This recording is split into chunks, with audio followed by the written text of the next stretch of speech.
It's shocking video showing the absolute devastation in the Pacific Palisades. The footage reveals mile after mile of scorched earth where beautiful homes once existed. That you just talked about, scenes like this are becoming this eerie new normal in the area. I mean, this was someone's home, these were someone's cars, and now you can see skeletons of them left, right, and then also just kind of that chimney, that brick chimney standing isolated in the middle of all this wreckage. Thousands of homes look like this.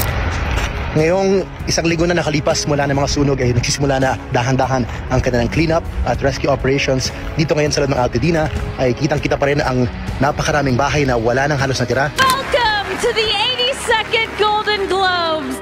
Holding strong with 3 shout-outs. God, creator of the universe, 0 mentions. People come up here and they thank Jesus for this award. I want you to know that no one had less to do with this award than Jesus. He didn't help me a bit. Jesus, this award is my God now. Always taught me, what would Jesus do? Yes. And I know Jesus would be attending that Pride Parade. Jesus would be the Grand Marshal at the Pride Parade. And our love's not a sin. Well, the Bible says it so. Well, the Bible says a lot of things, you know? Hey, how's it going? God is dead! Satan lives! Isang masalimuot na balita mga kaibigan dahil habang tumatagal ay dumarami ang naapektuhan ng California wildfire. Nagkakaroon ng mga panibagong apoy at dumadami ang nasusunog ng mga pasilidad at mga bahay. Ngunit ang tanong ay, ano ang rason kung bakit hanggang ngayon ay nasusunog pa rin ang California? At ano ang ibig sabihin nito? Maaari kayang kumalat ang apoy sa mas malawak na teritoryo? At ito na ba ang tinatawag nilang impyerno? At ano ang tugon ng ating Pangulo patungkol sa nangyayari sa California ngayon? Halika, atin itong pag-usapan mga kaibigan. Pangulong Bongbong Marcos nakidalamhati sa California wildfires. Ngunit ano ang mensahe nito? Sa bawat sigaw ng sirena, sa bawat patak ng tubig mula sa himpapawid, at sa bawat sindi ng apoy na nilalabanan ng mga bayani ng California, may isang mas malalim na kwento na dapat pagnilayan. Si Pangulong Ferdinand Bongbong Marcos Jr. ay nagpahayag ng kanyang pakikiramay sa mga apektado ng wildfire sa Southern California. Sa kanyang pahayag, sinabi niya, "On behalf of the Filipino people, I extend my deepest sympathies to all who have been affected by the devastating wildfires in Southern California, USA, a place that many of our kababayans call home." Napakaraming Pilipino ang nagmamadaling lumikas upang iwasan ang mabilis na pagkalat ng apoy. Ilang tahanan ang naabog, kabilang ang mga mansyon ng mga Hollywood celebrities. Ngunit ito ba ay isang simpleng natural na trahedya lamang o may mas malalim na dahilan?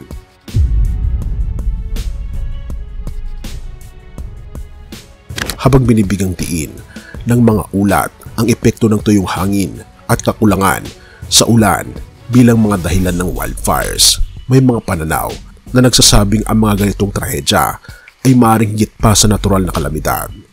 Ayon sa banal na kasulatan, ang mga lungsod na tumalikod sa ating Panginoong Diyos ay pinarurusahan. Tulad ng sinabi sa pangalawang Pedro 2 verse 6, turning the cities of Sodom and Gomorrah into ashes, condemning them to destruction, making them an example to those who afterward would live ungodly. Mga kaibigan, katulad na nangyari sa Sodom at Gomorrah, maraming mga syudad ang magliliyab dahil sa mga kasalanan ng mga tao dito. Ngunit bakit tila hindi namamatay ang mga wildfires sa California? Bakit patuloy na nasusunog ang mga lungsod?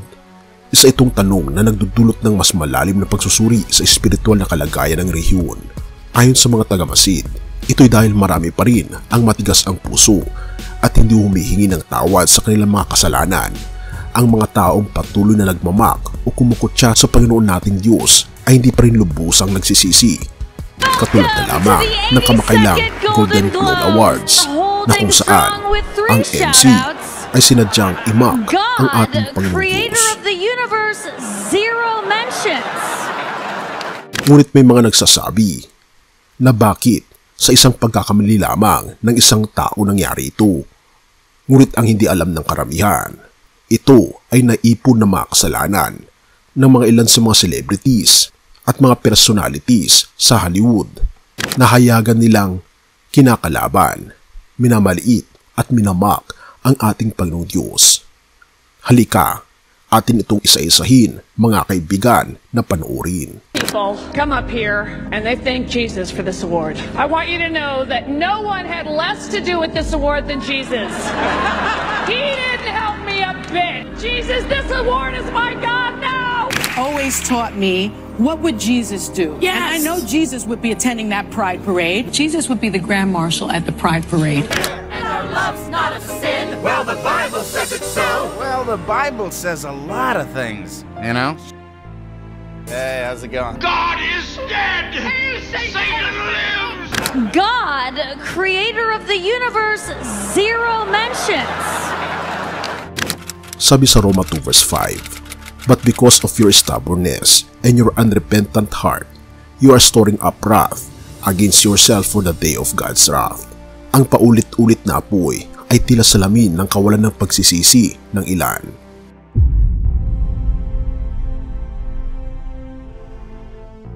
Sa librong Last Day Events ni Ellen G. White, kanyang binanggit, fire will consume cities, including California, as a judgment against its sins. Ngunit bago pa man tayo magalit o matakot, dapat nating tanungin ano ang layunin ng ating Panginoong Diyos sa mga ganitong pangyayari. Bago natin ipagpatuloy kaibigan, siya nga pala ang Great Controversy na isa sa mga pinaka-kontrobersyal na libro dahil tumutukoy ito sa mga propesiya sa libro ng Daniel at Revelation na nagaganap na sa panahon natin ngayon bago ang pagdating ng ating Panginoong Diyos ay pinamimigay na namin ng libre sa pamamagitan ng PDF. At ito ay nasa limited lamang na panahon, kaya i-click mo sa description sa baba upang ma-avail mo kaibigan ang napaka-importanteng libro ito na magbubukas sa iyo sa mas maliwanag mong hinaharap. Purihin ang ating Panginoong Diyos at tayo magpatuloy. Balik tayo sa topic mga kaibigan. Ang mga apoy na ito ay maaaring isang paalala ng ating Panginoong Diyos upang pukawin ang puso ng mga tao.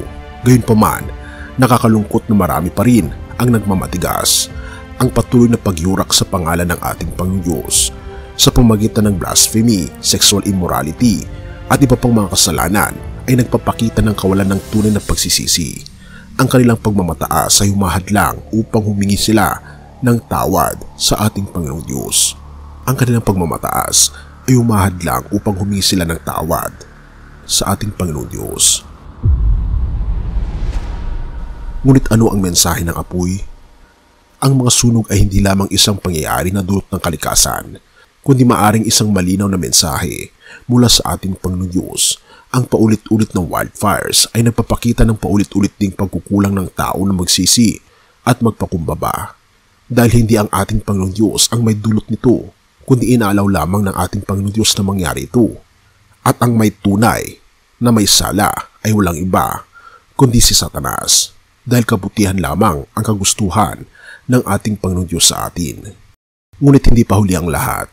Ang ating Panginoong Diyos ay makatarungan, ngunit puno ng habag.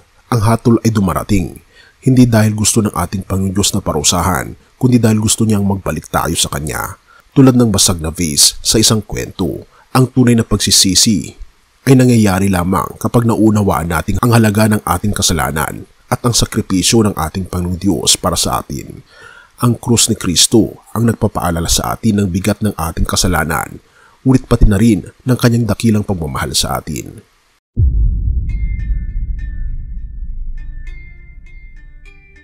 Kung ang California wildfires ay isang babala, ano ang iyong gagawin? Mananatili ka bang matigas ang puso o babalik sa ating Panginoong Diyos? Ang patuloy na sunog ay tila isang paalala na kailangang magsisi ang mga tao. Sabi ng ating Panginoon Jesus sa Mateo 6 verse 33, "Seek first the kingdom of God and His righteousness, and all these things will be added to you." Ang impyerno ng apoy ay hindi pa dumarating kaibigan, ngunit ang apoy ng pagsusulit ay naririto na upang subukan ang ating pananampalataya. Kaya't magsisi tayo, lumapit tayo sa ating Panginoong Diyos at tanggapin ang kanyang alok na buhay na walang hanggan. Sa huli, sa kalagitnaan ng usok at abo, may pag-asa. Ang California ay maaaring muling bumangon, ngunit ang mas mahalaga, ang puso ng bawat isa ay muling bumalik sa ating Panginoong Diyos. Ang apoy na ito ay maaaring sumira ng mga tahanan, ngunit maaari rin itong pag-alabin ang pananampalataya sa ating mga puso. Ikaw kaibigan, ano ang gagawin mo? Magpapatuloy ka ba sa pagmamak sa ating Panginoong Diyos o magpapakumbaba at hihingi ng tawad sa Kanya? Pangalawang Kronika 7 verse 14. Kung ang aking bayan na tinatawag sa aking pangalan ay magpapakumbaba, mananalangin, hahanapin ang aking mukha at tatalikod sa kanilang masamang lakad, diringgin ko sila mula sa langit, patatawarin ko ang kanilang kasalanan at pagagalingin ko ang kanilang lupain. Ang talatang ito ay isang paalala kaibigan na ang tunay na pagbabago ay nagsisimula sa pagpapakumbaba sa harap ng ating Panginoong Diyos. Ang sunod-sunod na mga sakuna tulad ng wildfire sa California ay maaaring maging babala para sa tao na balikan ang ating Panginoong Diyos na magsisi sa kanilang mga kasalanan. Ang Diyos ay mapagpatawad at maawain, ngunit nais niyang makita ang ating puso na handang magpakumbaba at magbago. Ang hindi pagsisisi at ang patuloy na pagmak sa ating Panginoong Diyos ay hindi lamang nagdadala ng kapahamakan sa mundo, kundi naglalayo rin sa atin mula sa kanyang biyaya. Ngunit ang magandang balita kaibigan ay kapag tayo ay lumapit sa Kanya, sa ating Panginoong Diyos, handa siyang magpatawad at pagalingin tayo, hindi lamang ang ating mga puso, kundi pati na rin ang ating lupain. Purihin ang ating Panginoong Diyos at tayo manalangin. Ama naming Diyos na makapangyarihan sa lahat, kami po ay lumalapit sa iyo nang may pagpapakumbaba. Patawarin niyo po kami sa aming mga pagkukulang at sa mga panahon na kami nagkulang sa paggalang at pagsunod sa iyo. Inaamin po namin na madalas kaming tumalikod at nagmatigas ng aming mga puso. Hinihiling namin ang iyong awa para sa California at sa lahat ng apektado ng wildfires. Ipuin niyo po ang mga puso ng mga tao, lalo na ang mga patuloy na kumukutya sa iyo. Naway makita nila ang iyong kabutihan at pagmamahal at magbalik loob sila sa iyo. Pagpalain niyo rin po ang lahat ng mga nanonood at nakikinig ng mensaheng ito. Hipuin niyo rin po ang kanilang mga puso, buksan ang kanilang isipan, at bigyan niyo po sila ng tapang na tanggapin ang iyong tawag na magsisi at magbagong buhay. Bigyan niyo po kami ng lakas upang manindigan sa aming pananampalataya at maging liwanag sa gitna ng kadiliman. Turuan niyo po kami o aming Panginoong Diyos na magtiwala sa iyo sa gitna ng mga pagsubok. Naway ang iyong kapayapaan at pag-ibig ang maghari sa aming mga puso. Itinataas namin ang lahat ng ito sa pangalan ng iyong anak, ang aming Panginoon at tagapagligtas, na walang iba kundi ang aming Panginoong Kristo. At salamat sa pagdinig ng aming mga panalangin at patumbayan po kami at patawarin po kami sa lahat ng aming pagkukulang at pagkakasala, sapagkat ito may samot hiling sa matamis na pangalan ng aming Panginoong Yesus. Amen.